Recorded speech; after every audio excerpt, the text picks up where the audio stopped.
Hello, welcome to another episode of the Short, Pale, and Handsome podcast. I'm your boy, Loy Lee. Today is Monday, September 16th. How are ya? How's your ma? Tell her I said hello. It's been a week or two since I've seen you last. I hope you're well. How was your Labor Day? Was it a day to remember all of your labors or those who have labored before you or your mother who was in labor with you and your siblings? I don't know. I don't know what Labor Day is. It's a day off. I don't know. I'm just saying maybe we should take 9/11 off. But I don't make the holidays, so I don't know what to tell you.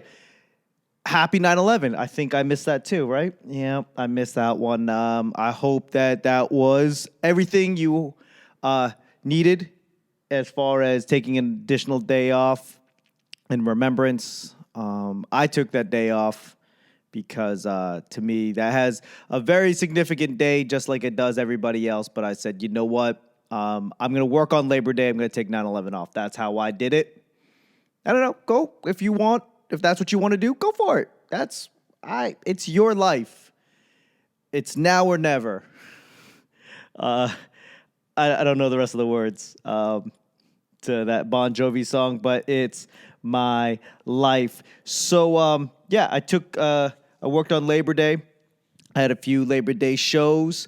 I took 9/11 off. I've been busy. I'm not going to lie. I've been busy with a few things. I am running my own show now with the help. Well, I guess I am helping run a show. I'm mainly running a show. You know, sometimes it takes a fucking village, right, to do anything. And I'm not a fan of running my own show. If anybody understands that I'm lazy, that's basically how I work. I haven't never ran my own show. I've run one-off year shows, run little, but never have I ran like my own show. So for the most part, it takes a lot of work. It takes a lot of planning. It takes two to make a thing go right. It takes two to make it out of sight.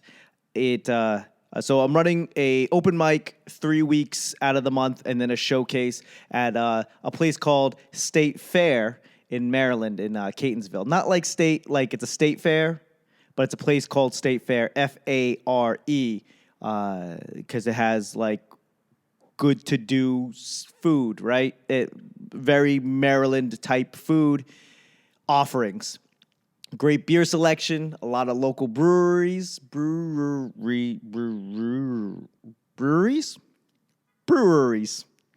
Fuck that word, basically. Running an open mic takes a lot of time. Especially, we wanted to go later. We wanted to let everyone know, like, hey, after you get your other sets in for the night, whether it be Baltimore or D.C., you have a place to be. There's a late night, starts at 11 p.m., which it takes its toll. I don't have to wake up in the morning, but it still takes its toll. And setting up and breaking down and trying to get comics to show up. Trying to get comics to show up always seems to be like the most difficult thing to do at an open mic. It's just one of those things. They'll show up if they show up, and if you don't, well, I guess what? You're doing a shit ton of time, Loy. Me and my partner Eddie, not like life partners, but partners in business. Me and my business partner. Let's try that again. Me and my business partner Eddie Lyles and I, we're basically running that show at State Fair, and then we have another podcast that we're trying to get off the ground. Because this one's so successful, I was like, hey, fuck it. Why don't I just start another one? This one where we just talk back and forth. And on top of that, we are running a show, which we ran our first show on Friday at the Wonderland Ballroom here in D.C. And it was just like two of us talking for 20, 30 minutes. And then we brought up a couple comics. And then we went up again and talked, closed it out for a couple minutes. I love Eddie to death. He is the exact polar opposite of me. He's tall, I'm short, he's dark, I'm not. I'm handsome, he's not. That's how that works. Short, pale, and handsome. He is tall, dark, and his face has got stuff going on. We all have that friend whose face is all the parts that are required are there. He's got eyes, he's got a nose, he's got a mouth, ears are on the sides. Like, they're all where it needs to be, but you go, damn, Eddie. I'm just fucking with him. He probably doesn't even listen to this. It's fine, because we started our own podcast. It's called I'ma Get in Trouble. I'ma Get in Trouble. I-M-A Get in Trouble. And again, to support it, we decided to put on like a live version of it. We didn't like record it or nothing, but like a live version where it just allows us to kind of flesh it out, and you'll start to see that come up more often. I'm going to Get in Trouble. So check that out. I think we got one episode in the can, and I'm not quite sure if he's releasing that or not. Since I have this podcast, I'm dedicating my time to getting this all done, and he's going to deal with that. That's sort of his thing, the podcast. So shout out to Wonderland Ballroom for allowing us on a Friday night. Great little crowd. It was like 3, 4, 5, 6, 7, 8, 9, 10, 12, 15. Like 15, 20 people showed up. I mean, not bad for lack of having any kind of, promotion and nothing really to work off of. So it was a good little turnout. I like the Wonderland Ballroom as far as the room and the beers available. I'm a sucker for any place that's got Miller High Life. If you have trash beer tendencies, which I do, Miller High Life, that's my shit. But not every place has it. And any place that does have it, not all of them are the places you want to be at. And I'll leave it at that. But yeah, so that's where I've been dedicating a lot of time and effort. I've been dedicating a lot of time to writing. Again, going back to the thing where I said that I'm lazy, you can't wing it in this industry, just like a lot of other things. Maybe advertising, you could just go balls out and come up with some bullshit on the fly, very Mad Men-esque, very Don Draper, like Sterling Cooper, Draper, Campbell. But you can't really bullshit your way through comedy. And I've tried it, and it's horrible. And then I feel bad about myself, and then depressed. Why does it nobody laugh? And then you go, oh, maybe you should just get up and fucking write more. So that's what I've been doing. I've been dedicating like 2-3 hours a day to write. And if you know me, that's probably very peculiar. If you're like, Loy's dedicating 2 or 3 hours to writing. Now, given I'm not going to bullshit you. I'm not writing the whole time. I'm trying. I'm putting words on paper. I'm looking bullshit up. But I'm actually dedicated to sitting down and writing in the general direction of jokes. But if you know me, you're like, so if you're dedicating 3 hours to writing, what are you avoiding? What are you procrastinating on, Loy? And I'd be like, wow, that's very interesting, because I am. I've been trying to work out. I think I was working out to try to stop writing, try to dedicate time to working out so I don't dedicate time to writing, because I hate it. And now I hate working out. That's the fucking mind of a comedian. You're robbing Peter so you don't have to pay Paul. That doesn't make sense, Loy. You go, you're right, it doesn't, but that's where my mind works. But I think just like anything, you got to dedicate time, effort. And if you can't, you have to be very much determined to like, okay, I'm going to wake up at 10. I know, difficult, right? Wake up at 10, try to get to like the coffee shop by 10:30, and I'm going to write till at least like 12:30, 1 o'clock. Today I wrote till like 2, but it was like a fucking... It's like a clusterfuck. You go, oh, here's a word. Let me write that word down. Here's 3 words. Write those 3 words down. And then try to come up with something funny. And then I'm out there just being like, oh, maybe I should just, I don't know, learn another trade. So I started writing a script. Because you're like, hey, why would you stop writing in a method that you've been doing for the last 8 years and learn a completely different other skill set that requires a completely different mind, thought, structure, all of that? You're like, oh, because I don't want to write. I'd rather just learn a new skill. So I'm like writing a script. That comes in handy. That's what they always tell comics. Like, oh, you should probably have a script ready. You should always have something. So when the industry calls, they'd be like, hey, what are you working on? Like, here's a script. And then I've been in enough pitch rooms to know that, like, hey, when they ask for one script, they're going to look at it and go, oh, okay, what else you got? You go, hey, I got another script. Boom. Here's 2 scripts. They'll look it over and go, oh, are you working on anything else? Fuck. Here's a 3rd script. Here's a 4th script. And then they probably won't buy any of it, but they just want to know that you're working. So I'm learning to write a script. I've seen scripts. I am literally just taking my ideas and copying, pasting on the same format as other scripts. I'm downloading like a well-known script, a script from like, I don't know, fucking Bad Boys 2, and literally changing the names. Changing the minor details, changing the dialogue, but the structure's there.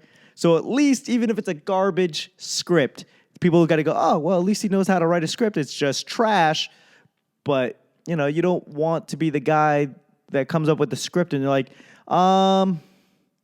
this is not even the right format. Did you typewriter this shit? I mean, it's embarrassing. Generally, right? When you come up with, like in this case, a script, and they just look at it and they go, I could definitely tell you've never written a script. I might go on a whim and say, you've never even looked at a script, probably not ever. So therefore, at least when you look at it without reading the words, you go, oh, this guy has an idea of what he's doing, and then you read the script, and then that is completely subjective.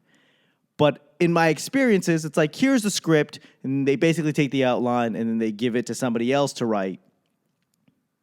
And they go, okay, here's the basis, here's the premise, and then professional script writer, sir, please, you figure this out. Make this make sense. There's so much. Like, I feel bad. I feel bad writing a script based on the fact that I'm for sure a fraud. Like, there's storylines and story arcs and character development, and there's so many moving parts in a script that we just don't see, but I know it's there. So when I'm writing my own script, I just know, like, oh, I'm an actor pretending to be a stand-up comedian is the equivalent.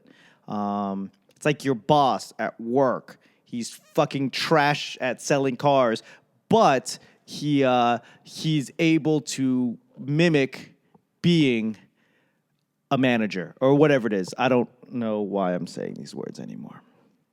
I'm just saying I feel like a fraud. I feel like I'm insulting anyone that's ever written a script, anyone that's ever sat in a script workshop or went to school to write scripts. I feel like I'm being that asshole. It's kind of like, now that I'm running an open mic, it's those bar patrons that just go, well, I could do that. That's fucking easy. I talk for a living. I sell insurance. I can do this, and then they can't because it's fucking horrible. But yeah, while I've been writing, I've discovered this song. I don't know if you're familiar with it. It's called Freebirds by Lynyrd Skynyrd, and I've heard it before, but for whatever reason, I have that shit on repeat for like 3 hours straight on YouTube. And it's just in my headphones, and it's just, it starts off slow, and then you get the juices running, and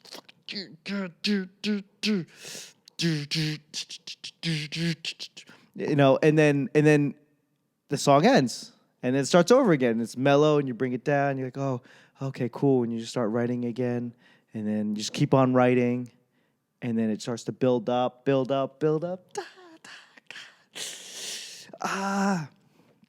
For like 3 hours straight. It's a 9-minute song.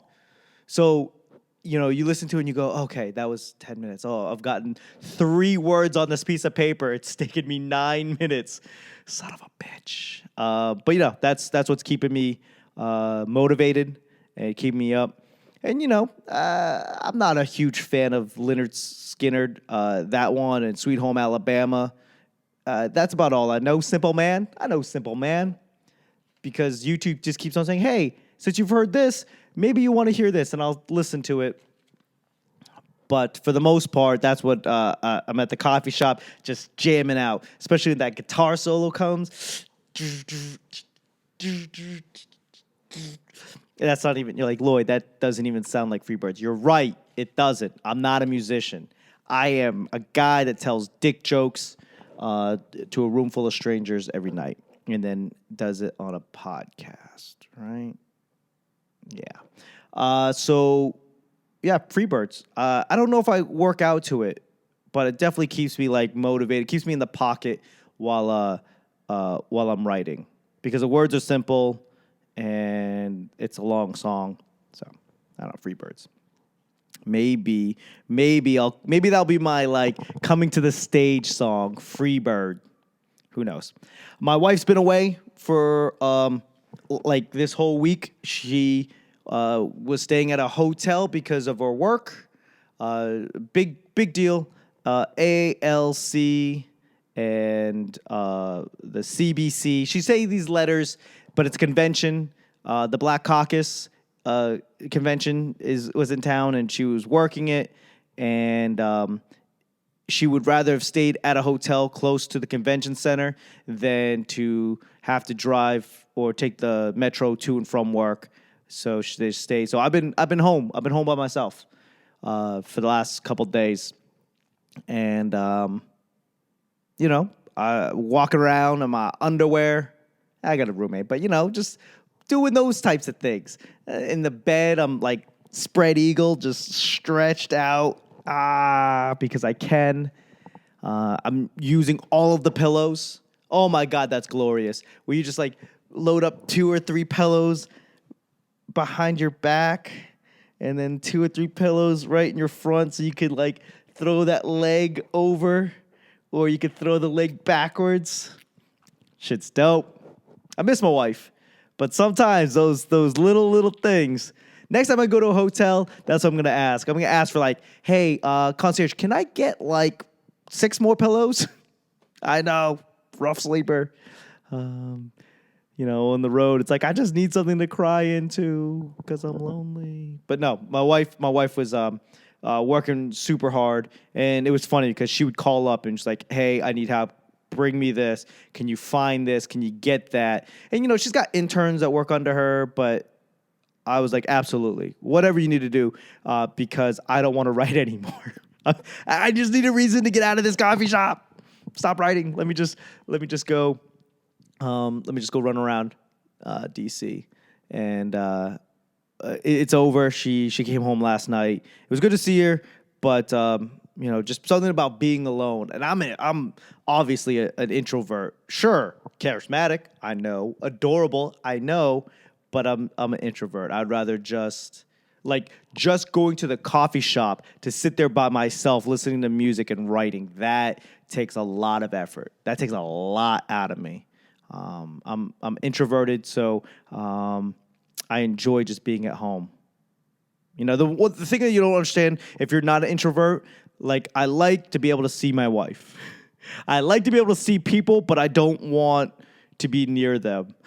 Like my wife will sit on one couch, I'll sit on the other couch, and I'll just put my foot out from time to time and just touch her. Just put my foot next to her leg and just be like, Yep, we're here together, just not together. It's weird. I'm introverted. Like, if there's a party, I'll be that guy that's, like, in the corner. Sure, I'll talk. I'm not standoffish, but I'm always looking for a corner. Like, everywhere I go, I'm looking where are they hiding the quiet corner? There's a quiet corner somewhere. I need to be there. So if you're like, hey, I thought Loy was here, look for a quiet corner. And that's where I'll be maybe talking to 1 or 2 people. But for the most part, I'm hiding. And if you can't find me, then I hit you with what we call an Irish goodbye, and I just left. Well, yeah, I'm just going to go grab another drink, and then I'm at home. So that's also a possibility. Speaking of Irish goodbyes, I'm going to be in Boston Columbus Day weekend, and I will be headlining Empire Comedy Club in Portland, Maine. Woo! I'm coming home. You know, sweet home New England. Do do do do do do do do. Lord, I'm coming home to you. Ba-dum, ba-dum, ba-dum, bum. Sweet home New Hampshire. Ba-da-da-da-da-da-dum. Lord, I'm coming home to you. Yes, it's true. Yes, it's true. Sorry, I was just trying to stick with the Leonard Skinnard thing. Which is funny because this is what I'm almost positive they got to a plane crash, but yet they're still touring. So went on YouTube, which I thought was fascinating. YouTube, and then right under their video, there was like, hey, you want to buy tickets? They're going to be in Florida next weekend. And I just didn't know. And I'm curious, like, not that I care, but I'm curious, like, did they just find a Filipino cover artist, or they get, like, a Southern boy to frontman, like Journey, you know? That'd be very interesting to see a small Filipino man with fucking golden pipes singing Sweet Home Alabama in key, you know? I don't even know who died. I assumed they all died, but I really don't know. If you know, I don't know. Let me know. What else I got to talk about? So this weekend I hosted the Comedy Loft. Shout out to the Comedy Loft here in D.C., the D.C. Comedy Loft. James, shout out to him. He keeps me employed. He helps me keep the rent paid up and the electricity on. I got to host for Jay Jordan, which is pretty dope. If you're not familiar, he's from MTV, and like he was at Just for Laughs. Great guy. He's from Mississippi, so sweet home Mississippi. Ba-dum-ba-dum-ba-dum-bum. M-I, crooked letter I, crooked letter I, hump your back, I, Mississippi. I don't know what the fuck I'm talking about half the time, but it was a fun little weekend. It was me and Danny Rouillet from 106.7 The Fan, and I almost said it The Wave because for some reason that's like the only radio station that gets stuck in my head. The Wave FM, and it goes straight into like a Michael McDonald song. I keep forget we're not in love anymore. What up? Listen to Leon. You can't see him, but he's there. What up, podcast world? Yeah, buddy. Yeah. Where you off to? Get some coffee, and I'll be back like by 7. But grabbing some coffee, and gotta finish writing something real quick. Dope. So he's gonna go get some coffee, and then he's gonna write some more. Try to be productive.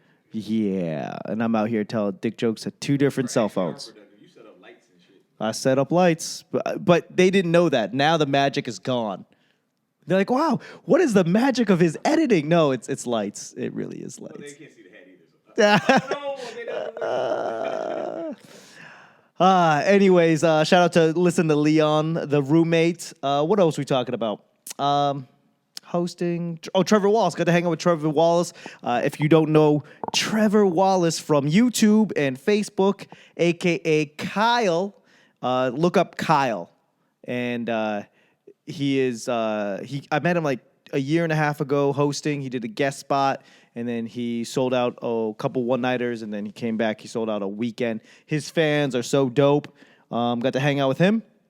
Shout out to Trevor Wallace, a.k.a. Kyle. What else do I got going on? I am hosting the DC APA Film Festival comedy show to create awareness for the DC APA Film Festival. When in doubt, shout out to the APA community.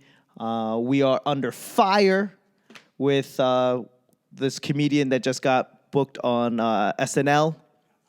And he said some racist shit last year.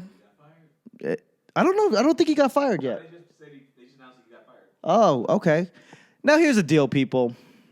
I find it very strange. Now, whether he should have been fired or not, I find it very strange that, especially 2019, that the word chink is still like a confusing word, whether you should use it or not.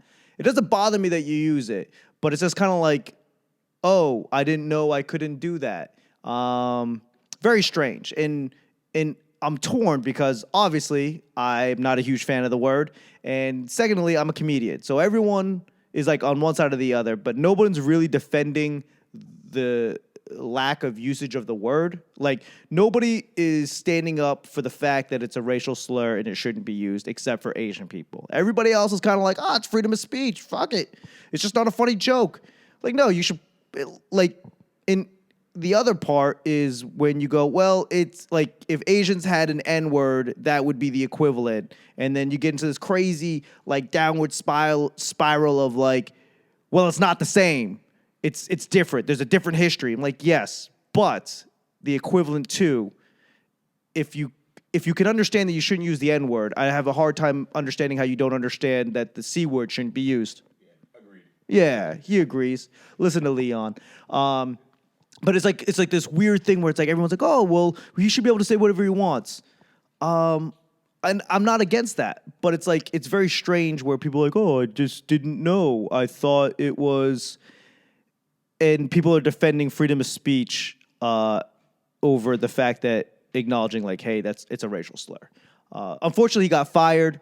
I don't think that is the right solution. I don't.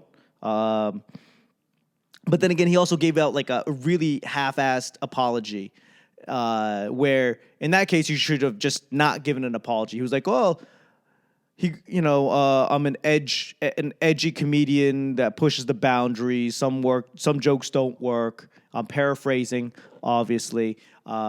He's like, "Oh, but I will apologize to anybody that's really offended." And that was kind of like, you might as well just not even apologize. Just being like, yep, I said it. If he was like, oh, I didn't know. Like a very Bill Burr, humbled, like, oh, I didn't, fair enough. I didn't, I don't know. Like he could have come up with literally any excuse being like, listen, I'm a fucking knucklehead. And I didn't know, wasn't thinking, my bad. It would have been better than like, I'll apologize. I will apologize to anybody that's really offended. If you're not really offended, you can go fuck yourself. Which, as like a comedian, I can kind of get, but that's not for like, I don't know. There's a method to this shit, and it just seemed very obviously insincere, and he got fired. So that's unfortunate, I guess. I assume once I get something big, somebody's going to start digging through these podcasts and see like, oh, Loy said some shit. Like, yeah, probably. And then I will say, well, fuck. Noted. Fair enough. Noted. That's like got to be the best apology, not apology ever. Like, noted. Oh, I can't say that? Okay. Noted. And that probably would have been better. Again, I don't think that he should have been fired, but I definitely think he should have given a better effort into either do a better job at apologizing or don't apologize at all and be like, hey, I'm not apologizing because I'm a comedian and we don't apologize. That would have been a little bit more acceptable. Okay, what else we got going on? I've been writing more. Yeah, man, I'll have to say that my mindset is crazy right now. And I'm shifting gears. But I would say that I feel the need to tell people, because I need to hear it, when you are not doing well in your job or your passion or the things that you need to do and you're not doing well at it, and you know, like, you could be doing better, that's got to be the worst place to be. Knowing you can do better, but you can't or won't or didn't, whatever it might be, it's really depressing. Like, it really works on your mind. And I've been seeing it where I'm not happy with the things that I'm writing. The new material that I'm coming up with is lukewarm at best. I feel like there's something there. It's got to be polished and shaved down, but I'm just not happy with it. So I'm finding ways to like spend money on, maybe I should get new cameras, or maybe I should get new lights, or maybe I should get new whatever it is. and that is the trap. I uh, I urge you to make sure that you're aware of that. So if you guys are like having a rough time, whether it be family or work or home life or whatever it might be, just make sure you keep your eye on your spending. It's not going to get any better. Like, you buying new pair of shoes will not help you write better jokes. You buying a new shirt will not get you happiness that you are, will not get you the satisfaction that you're missing when you're not doing a good job at work. And I get it, selling cars or schlepping it at Best Buy is not your life stream. I totally get it. And that is, and that's hard to do, but it hurts even more when you're just half-assing it and just getting through the day. Like, that's got to be the worst feeling. So keep your eye on your spending. Make sure you guys aren't buying frivolous things. If you're trying to do a podcast or you're trying to, I don't know, whatever it is that you're trying to do, more tools to do it is not going to make you feel better. Just do it. Do better. If you're going to be there, do the best you can while you're there. And it's not for the business. It's not for Best Buy or Old Navy or wherever it is. Do the best because it makes you feel better. If you're going to be there, do your best. You'll be a better person. You'll feel better. And that will spread across everyone you touch. So that is something that I need to hear. That's something that I think somebody out there needs to hear. So shout out to that. Is there anything else? Stress running open mic. I'm going to get in trouble. Always wait. Yep, that's about it. Oh, 32 minutes. Oh, look at that. Hey. Thank you guys very much for listening. I've got a couple of podcasts that I need to drop as well. I'm doing What's Up Wednesday with Tunan Vu. It's a little bit of a musical podcast, but we get to drink, and we hang out, so it's a little bit more fun. We get to talk about some things. So shout out to Tunan. Shout out to Eddie Lyles, Broken Diamond Comedy, State Fair, APA DC APA Film Festival, The Comedy Loft, Trevor Wallace.